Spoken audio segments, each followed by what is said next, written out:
2009 में जब मैं दुबई मूव हुआ था तो मैंने एक गाड़ी ली थी। उसकी प्राइस थी 70,000 दिरहम्स। मेरी जेब में उसको 40,000 दिरहम्स थे। मैंने वो गाड़ी कैसे कैश पे ली विदाउट गोइंग टू बैंक, मैं आज आपको वो स्टोरी बताता हूँ। बट बिफोर मैं आपको ये बताऊं कि मैंने पूरा प्रोसेस कैसे किया था, मैं आपको सिर्फ एक बार बताता हूँ कि सबके एक तरह के हालात नहीं होते, हर चीज एक तरह की नहीं होती। तो मैं आपको बेसिकली यहाँ पर 3 चीजें डेमोन्स्ट्रेट करना चाहता हूँ, जिसके अंदर एक पावर ऑफ प्लानिंग है। जब आप प्लानिंग करते हैं तो क्या क्या फायदे हो सकते हैं। दूसरा ये कि बेसिकली आपको अपॉर्चुनिस्ट होना है, हर अपॉर्चुनिटी को ग्रैब करना है। और तीसरा ये कि क्रेडिट कार्ड की क्या पावर है। ये तीनों एस्पेक्ट मैं आपको बताऊंगा कि किस तरह मैंने इन तीनों एस्पेक्ट्स को यूज करते हुए सिर्फ 40,000 दिरहम्स अपनी जेब में होते हुए 70,000 दिरहम्स की गाड़ी ली, और उसको मैंने किस तरह प्लान किया बगैर बैंक जाए हुए। तो प्लीज इस वीडियो को आखिर तक वॉच करें ताकि आपको पूरी तरह से पता चल सके कि पूरा प्रोसेस क्या था। और जरूरी नहीं है कि अपने ऊपर अप्लाई करें, लेकिन आपको शायद इसमें बहुत सारे ऐसे पॉइंटर्स मिले कि आपको अपने लिए आपकी अपनी लाइफ के अंदर कुछ फायदा मिल सके। तो without further do let's begin.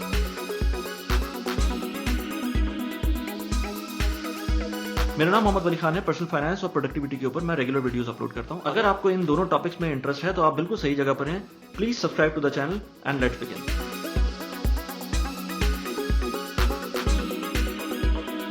तो जो लोग यूएई में रह चुके हैं और ड्राइविंग लाइसेंस लिया उन्होंने, उनको पता है ड्राइविंग लाइसेंस लेना इतना आसान काम नहीं है। एनीवेज, अभी हम ड्राइविंग लाइसेंस के ऊपर बात नहीं कर रहे, हम बात कर रहे हैं ड्राइविंग लाइसेंस लेने के बाद जो नेक्स्ट स्टेप होता है गाड़ी लेने का, उसके ऊपर बात कर रहे हैं। तो हुआ ये कि मैं जब 2009 में आई थिंक जून में जब मैं यूएई आया था, तो उसके with in I think 2 months के अंदर मैंने ड्राइविंग लाइसेंस ले लिया था, और उसके बाद मैंने विद इन 2 मंथ्स मैंने गाड़ी भी ले ली थी। उसके बीच में गैप इसलिए आया था कि मुझे पाकिस्तान जाना पड़ गया था, मैं थोड़े दिनों के लिए यहाँ नहीं था, और इसके अलावा मुझे क्योंकि गाड़ी कैश पे मैंने प्लान किया था तो एक दो हफ्ते मैंने उस वजह से वेट किया था। एनीवेज, मैं आपको पूरा प्रोसेस बताता हूँ कि उस वक्त मेरे पास जो सेविंग थी 40,000 दिरहम्स थी। अगेन मैं ये बात बताऊं आपको कि जरूरी नहीं है कि 3-4 महीने के अंदर बहुत सारे लोग 40,000 दिरहम जमा कर सकें, लेकिन बहुत सारे लोग कर सकते हैं, लेकिन बहुत सारे लोग करते नहीं है। और दूसरा एक पॉइंट ये कि उस वक्त जितनी मेरी नॉलेज थी, जितनी समझ थी, मैंने उसके हिसाब से काम किया था। लेकिन बाद में जब मैं आज सोचता हूं तो मैं सोचता हूं कि शायद मुझे गाड़ी बैंक से ही लीज करानी चाहिए थी। लेकिन पॉइंट ये नहीं है कि गाड़ी बैंक से लीज करानी चाहिए थी कि नहीं करानी चाहिए थी। पॉइंट ये है कि गाड़ी आप या कोई भी काम आपको अगर आपने सोचा हुआ है तो आप कर सकते हैं। अच्छा, अब बात यह है कि जब मैंने लेट से 4 महीने के अंदर इतने पैसे जमा कर लिए, लेट से 40,000 दिरहम्स जमा कर लिए, तो मैंने सोचा कि अब मैं गाड़ी कैश पे बाय करता हूं। 70,000 दिरहम की होंडा सिविक थी उस जमाने में, और आजकल भी यहां पर ऑलमोस्ट इतनी ही की प्राइस होगी होंडा सिविक बेस मॉडल की। आप ये देखें, पाकिस्तान के अंदर तो डबल प्राइस हो जाती है, आई थिंक 10 साल के अंदर डबल से भी ज्यादा प्राइस हो जाती है, लेकिन यहां पर सेम प्राइस है, इवन वैट भी लग गया है, लेकिन ऑलमोस्ट सेम प्राइस में आपको गाड़ी मिल जाएगी जो 10 साल पहले वही मॉडल मिल रहा था। एनीवेज, बात यह है कि जब मैंने गाड़ी का सोचा लेने का, तो मेरे पास और बहुत सारे ऑप्शंस आ रहे थे। लोग कह रहे थे यार 40,000 की डाउन पेमेंट करके पता नहीं कौन सी गाड़ी ले सकते हो, लेकिन मैंने कहा नहीं, I want to buy on cash. और उसके मेरे पास बहुत सारे रीजंस थे, जो जस्टिफिकेशन थी, जो मुझे पता थी कि मैं कैश पे ही लेना चाहता हूं। ऑल्दो कि मैं आज भी बात करूं ना तो शायद रियलिस्टिकली स्पीकिंग मैं शायद बैंक फाइनेंस पे जाऊं, लेकिन उस वक्त जो मेरा इंस्टांस था वो ये था कि यार मैं वंस एक दफा लाइबिलिटी खत्म कर लूंगा अपने ऊपर से, मेरे पास से हर महीने की टेंशन खत्म हो जाएगी। लेट से अगर क्योंकि आपको पता है जब बैंक से लोन लेते हैं तो आपको और पेपर वर्क भी करना पड़ता है, प्लस ये कि वो गाड़ी जब आप रिलीज कराते हैं तो पैसे देने पड़ते हैं, तो मुझे वो थोड़ा सा कंबरसम लग रहा था। हालांकि वो उतना बड़ा मसला है नहीं। एनीवेज, पॉइंट ये है कि जब मैंने गाड़ी प्लान की लेने के लिए, तो मेरे पास 40,000 दिरहम थे। मैं जब होंडा के शोरूम, और मुझे पता था सिविक लेनी है मुझको, तो मैं जब होंडा के शोरूम गया तो प्राइस मुझे पता चली, उस वक्त कोई ऑफर चल रही थी, तो 69,000 दिरहम्स की गाड़ी पड़ रही थी। तो उसके अंदर जब फर्दर मैंने उनसे बात की, मैंने कहा मुझे लोन नहीं लेना। मुझे पता था कि मेरे पास क्रेडिट कार्ड आ चुके हैं, 4 महीने के अंदर 2 क्रेडिट कार्ड आ चुके थे, और इनफैक्ट मेरे पास जो दूसरा क्रेडिट कार्ड था वो मैंने रिसेंटली लिया था, उस पर मुझे 500 दिरहम का वाउचर भी मिला था। तो जब मैंने उनसे बात की तो उन्होंने मुझे बताया आप 40,000 दिरहम तक की पेमेंट क्रेडिट कार्ड पे कर सकते हैं। तो मैंने कहा यार नथिंग लाइक इट, बिकॉज इससे फायदा क्या होगा कि मेरे पास लेट से जो 40,000 दिरहम बचे हुए हैं उसमें से 10,000 दिरहम बच जाएंगे। 30,000 दिरहम की मैं गाड़ी में कैश डाल दूंगा और 40,000 दिरहम का मैं क्रेडिट कार्ड पे कर दूंगा। अब वो पे ऑफ कैसे करना है मैं थोड़ा सा उसमें ट्रिक बताता हूं आपको। थोड़ा सा उसमें यह था कि देखें, क्रेडिट कार्ड के ऊपर बहुत सारी वीडियोस बनाएंगे, आप उन वीडियोस को मैं यहां पर लिंक लगा देता हूं, आप उन क्रेडिट कार्ड की वीडियोस को, डेबिट कार्ड की वीडियोस को उनको देख सकते हैं। लेकिन अगर मैं आपको बताऊं तो क्रेडिट कार्ड के अंदर जो रीपेमेंट पीरियड होता है वो डिपेंडिंग ऑन आपने कब अपना जो ट्रांजैक्शन की है उससे लेकर आपकी कब पेमेंट डेट है, जो आपकी बिलिंग साइकिल है। लेट से बहुत सारे केसेस के अंदर 15 दिन से लेकर आपको ऑलमोस्ट 50 डेज का एक गैप मिल जाता है। तो फर्ज करें, जो मैं आपको अपनी एग्जांपल दूं, तो मेरा 15 तारीख की डेट थी जो मेरी लास्ट कट ऑफ डेट थी ट्रांजैक्शन की। उसके बाद से मुझे 5 तारीख, जो नेक्स्ट टू नेक्स्ट मंथ की 5 तारीख होगी, लेट से कि अगर फर्ज करें आप 15 मार्च को गाड़ी की ट्रांजैक्शन करते हैं और उसका जो बिलिंग साइकिल में वो लास्ट डे होता है, उसके अगले दिन अगली स्टेटमेंट के अंदर आएगा। तो 15 मार्च को जो बिल जनरेट हो गया, उसके पैसे आपको पे करने हैं 5 अप्रैल को, राइट। आपने लेकिन 15 मार्च को जो ट्रांजैक्शन की है वो उस बिलिंग साइकिल में नहीं आएगी, वो उससे अगले वाली बिलिंग साइकिल में आएगी। तो आप 15 मार्च में या 16 मार्च को जो ट्रांजैक्शन करते हैं, वो उसकी पेमेंट आपको करनी है कब? 5 अप्रैल को नहीं करनी, आपको करनी है 5 मई को। तो आपको कितने दिन मिले? आपको ऑलमोस्ट 45-50 डेज मिल गए इसको पे ऑफ करने के लिए। उसमें क्या क्या होगा? उसमें आपकी 2 दफा सैलरी आएगी, राइट। तो अब हुआ यह कि जब मैंने लेट से 15 मार्च को गाड़ी की ट्रांजैक्शन की, बाय द वे 10,000 दिरहम मैंने अपने पास सेव कर लिए। अगले 2 महीने में मुझे पता था कि मेरे पास इतने पैसे सेव हो जाएंगे कि मैं उस क्रेडिट कार्ड का जो बिल है वो मैंने फुल में पे ऑफ कर दूंगा। अच्छा, इसमें कुछ ऐसी चीजें कि आप शुरू में जब आप आते हैं ना, तो थोड़ा सा प्लान कर लें। अगर आप किसी जगह पर मूव करें तो अपनी फैमिली के साथ मूव ना करें इमीडिएटली, लेट से 3-4 महीने के बाद गैप के साथ करें। उसमें आपको एक तो उस कंट्री को समझने का मौका भी मिल जाएगा, प्लस ये कि आपकी फैमिली भी सेटल होने में आप बहुत आराम से आप देख सकते हैं कि आपके घर कहां पर है। वरना क्या होगा कि आपके पास गाड़ी भी नहीं है, आपके पास लाइसेंस भी नहीं है, आपके पास टेंशन ये है कि आपको घर गाड़ी मतलब टैक्सी के फेयर भी जा रहे हैं, आपको अपना घर जो है वो ऑफिस से करीब भी देखना है, क्योंकि इसी वजह से जब आपके पास गाड़ी होगी तो आपको पता होगा कि आप कहीं भी मूव कर सकते हैं अकॉर्डिंग टू ट्रैफिक। एनीवेज, जब मैंने ये देखा कि भाई मेरे पास, अगर मैं आज इसको ट्रांजैक्शन करता हूं 15 मार्च को, तो मुझे ये पे करना है आफ्टर 45-50 डेज, जिसमें मेरी 2 सैलरीज आ जाएंगी। अब उन सैलरीज को ऑफकोर्स मैं बचा सकता हूं।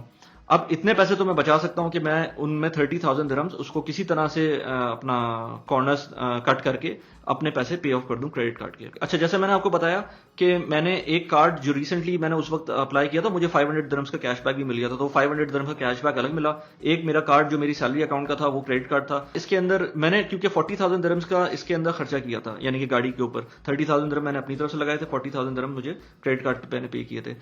मैंने कैलकुलेशन इस तरह की थी कि जो दोनों कार्ड्स थे वो दोनों मुझे एट मैक्स 2% रिबेट दे रहे थे, कैशबैक दे रहे थे। इन केस मैं अगर उनको इस तरह मैनिपुलेट करके यूज करूं कि 20,000 दिरहम्स दोनों में 20,000 दिरहम्स अगर मैं इस तरह करके करूं तो मुझे 2% का कैशबैक मिल रहा था। तो आप ये समझें कि 2% का कैशबैक 40,000 पे, तो 800 दिरहम्स मुझे वैसे ही मिल गए, यानी कि मैंने खर्च करने पे मुझे मिल गए। इस पे बाय द वे मैं एक वीडियो बनाऊंगा कि क्रेडिट कार्ड को सिर्फ इसलिए खर्च ना करें कि आपको उसके कैशबैक पॉइंट चाहिए। आप खर्चा जब कर रहे हो ना, तब क्रेडिट कार्ड को यूज करें। सिर्फ इसलिए कि आपको कैशबैक पॉइंट मिलेंगे इसलिए खर्चा ना करें। लेकिन एनीवेज, आप अब बात करें कि 800 दिरहम मुझे वहां से मिल गए, वो तो खैर आप बोनस समझ लेना कि वो मिल गए, लेकिन मुझे पे ऑफ करने 20,000 दिरहम एक एक करके। अब आप सोचें 40,000 दिरहम की मेरे पास सेविंग थी, उसमें से 30,000 दिरहम मैंने पे कर दिए गाड़ी के कैश में। 40,000 दिरहम over the period of time मुझे पे ऑफ करने थे, जो कि 2 महीने में। 2 महीने में मुझे पता था कि मेरी सैलरी से मेरी सिर्फ इस चीज के लिए सेविंग जो है ना 30,000 दिरहम आराम से हो जाएगी। 10,000 दिरहम मेरे पास बचे हुए थे just to be on the safe side as a question.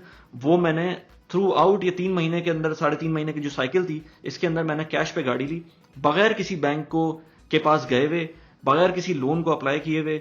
हर तरह से मैं बैंक से, क्योंकि मैं कभी भी बैंक को पैसे देना नहीं चाहता। आप ये सोचें कि अगर आप चाहते हैं कि मैं एक वीडियो बनाऊं कि मैंने इन 12 सालों में जो यूएई में रहा हूं कितने पैसे मैंने क्रेडिट कार्ड से कमाए, you can not imagine that. आप चलें गेस करें, आप मुझे गेस करके बताएं मैंने आज तक कितने पैसे कमाए होंगे 12 साल में क्रेडिट कार्ड को यूज करके।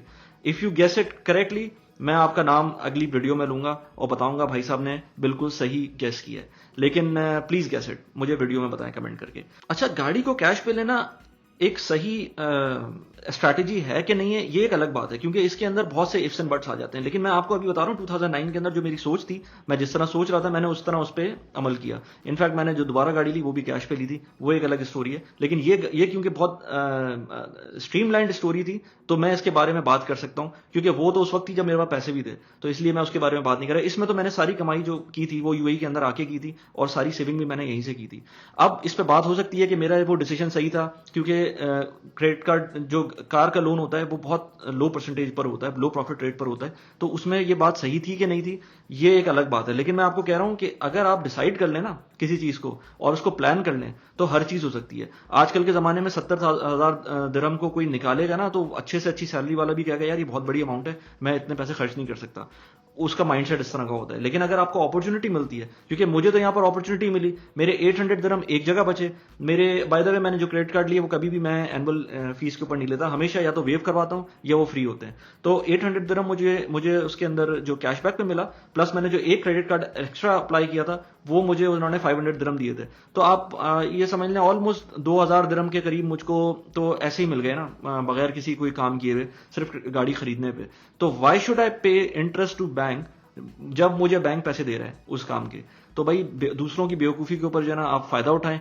दूसरों की बेवकूफ़ी की वजह से जो बैंक के अंदर वो लोग जो लेट पेमेंट फीस और ये सारी चीजें करते हैं वो उनको देने दें, लेकिन आप ना दें, और आप उस पैसों से अपने लिए फायदा उठाएं। आप से कॉल मी एनीथिंग, बट मैं तो इसी तरह हूं, ठीक है ना। बाकी ये कि अगर आपको और कोई चीज किसी और चीज पे वीडियो बनवानी हो तो मुझे प्लीज बताइएगा कमेंट करके कि कौन से टॉपिक्स पे आप चाहते हैं कि वीडियो बनाऊं। मेरा ट्विटर हैंडल और बाकी सारे सोशल मीडिया हैंडल यहाँ पर डिस्प्ले हो रहे हैं। प्लीज लाइक करें, लाइक जरूर करें इस वीडियो को, वरना किसी और को ये पता नहीं चलेगा कि यहाँ पर क्या हो रहा है, इस चैनल पे क्या क्या बातें होती हैं, ठीक है ना। Thanks for watching the video, bye bye.